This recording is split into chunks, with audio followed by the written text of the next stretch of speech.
Hello everyone, welcome to BNP Sport.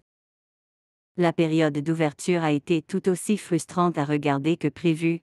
Retafe ne voulait pas que le football soit joué et a fait de son mieux pour entrer dans la tête des joueurs du Barça avec leur tactique ennuyeuse et sale pour ralentir le rythme du match, tandis que les Blaugrana ont dominé le ballon et ont tenté de se créer des occasions. Les Catalans ont trouvé beaucoup de plaisir avec de longs ballons derrière la ligne haute de Retafe lorsque l'équipe visiteuse tentait de presser, et il y a eu plusieurs occasions où Rafinha et João Félix se sont retrouvés en excellente position dans le dernier tiers.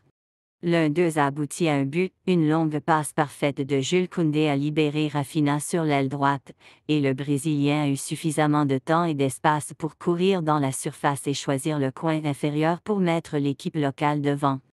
Le Barça avait beaucoup d'élan après un bon départ mais n'a pas pu le maintenir, et Retafe a lentement mais sûrement progressé dans la compétition et a connu quelques bons moments offensifs grâce à Mason Greenwood, et Marc-André Ter Stegen a été appelé en action une fois ou deux fois et réalisé des arrêts solides.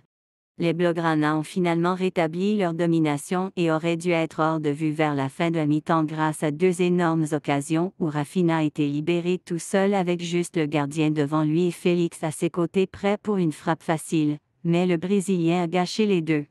Le premier était un mauvais effort du pied droit qui n'a pas atteint le cadre après avoir choisi d'ignorer son coéquipier portugais, et le second était une tentative de passe décisive pour Félix qui était beaucoup trop forte et qui a finalement abouti de la moitié. À la pause, le Barça avait l'avantage mais aurait dû marquer bien plus qu'un seul but, et Retafe était toujours dans le match même s'il n'avait pas fait grand-chose pour le mériter. Deuxième partie.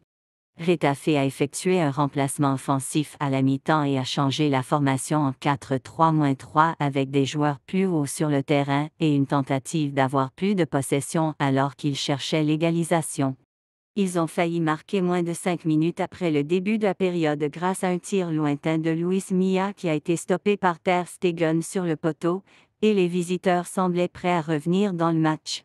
Mais avant que Retafe ne puisse créer une autre occasion, le Barça a trouvé un deuxième but, après une belle séquence de passes sur le côté droit pour briser la presse des visiteurs. Rafinha a trouvé la course d'Andreas Christensen avec une superbe passe en profondeur, et le Danois a donné le plus facile à Félix. De tape au deuxième poteau pour doubler l'avance des Blaugrana. Robert Lewandowski a presque triplé l'avance peu de temps après avec une belle finition dans la surface après une passe décisive de Rafinha, mais le but a été correctement refusé pour un hors-jeu étroit sur l'attaquant polonais. À l'heure de jeu, le Barça contrôlait totalement le match et les Catalans n'ajoutaient le troisième pour assurer la victoire. Une passe de Gundogan trouvait Rafinha juste à côté, et le Brésilien contournait le gardien avant de donner un coup facile à Frenkie de Jong. Occasion à l'entrée de la surface que le Néerlandais finit tranquillement pour tuer le match. Le Barça a eu une petite accalmie après le troisième but, et a permis à Retafe d'avoir une partie de la possession, et les visiteurs ont eu quelques moments dangereux avec des centres dans la surface, mais leurs attaquants n'ont pas réussi à tirer cadré pour vraiment troubler Ter Stegen.